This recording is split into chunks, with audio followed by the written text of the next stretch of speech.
네, 안녕하십니까. 로집사 이정엽 변호사입니다. 오늘은 홍콩 ELS 관련 얘기를 해보겠는데요. 우리 홍콩 ELS와 관련된 은행과의 협상 대리, 그리고 금감원의 분쟁 조정 신청, 민사 조정과 관련된 이제 조정과 관련된 협상 대리를 저희 로집사에서 집단소송에서 많이 하고 있습니다. 그래서 상당히 많은 분들이 저희에게 의뢰를 해줘서 각자 개별적으로 신청서를 썼는데요.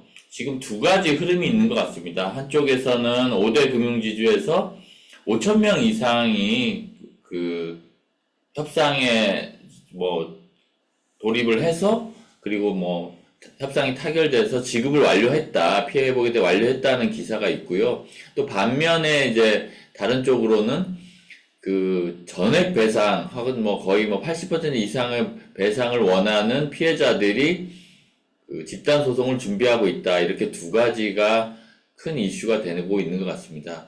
그런데 저희가 그 협상 대리를 맡고, 그리고 저희한테 의뢰를 오는 많은 분들에게 말씀드리는 것처럼, 이 사건의 경우에는 다른 예전의 어떤 펀드 상품의 구조하고 다르게 불안전 판매를 주로 얘기를 하고 있기 때문에 각자 개별적인 사안마다 다 그 불안전 판매 정도나 그리고 불안전 판매 여부가 달라지는 사건입니다.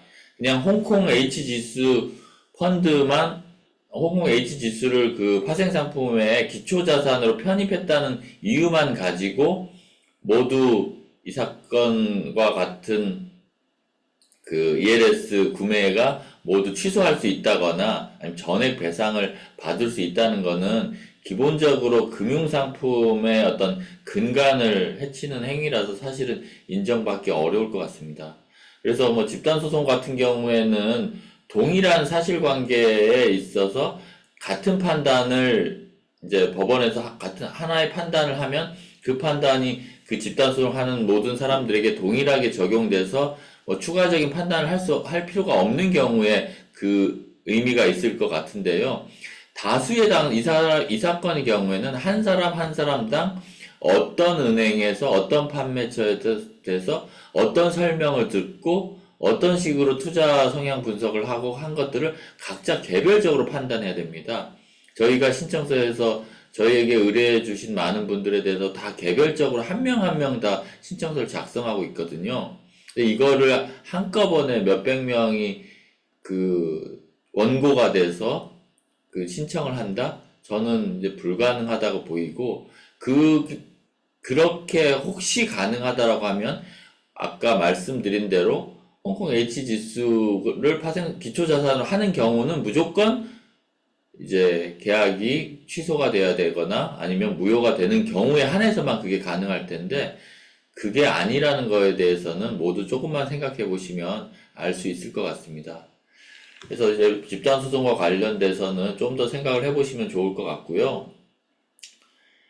그리고 법원 입장에서도 그 개별적으로 청구를 해야 되는데 막 몇백 명이 있는 사건을 한꺼번에 청구를 하게 되면 그 600명에 대해서 다 개별적 심리를 해야 그 사건이 끝나기 때문에 사실은 그런 경우는 적절치 않다라고 판단할 가능성이 매우 큽니다. 그래서 개별적인 심리에 들어가지 않을 가능성도 매우 높고요. 그 두 번째는 5,000명 이상이 지금 합의에 돌입했다라고 하는 기사에 따라서 이제 많이 나도 합의해야 되는 거 아닌가 이렇게 이제 생각하시는 분들이 있는데, 저희에게 의뢰해 주신 분들, 그래서 저희가 금감원에 분쟁조정 신청을 한 분들에 대해서도 은행에서 이제 드디어 연락이 오고 있습니다. 연락이 와서 이제 어떤 경우는 그냥 가신 경우도 있고요. 가봤더니 이거 이 금액에 합의한다라고 합의서에 사인하고 가시라고 그렇게 하기 위해서 불렀다는 얘기를 듣고 난 이렇게 못하겠다 오셨다는 분도 있고요. 그리고 아니면 이제 유선상으로 전화로 이 정도 금액이 아마 예상되는데 합의하시겠냐라고 이렇게 전화가 오는 경우도 있습니다.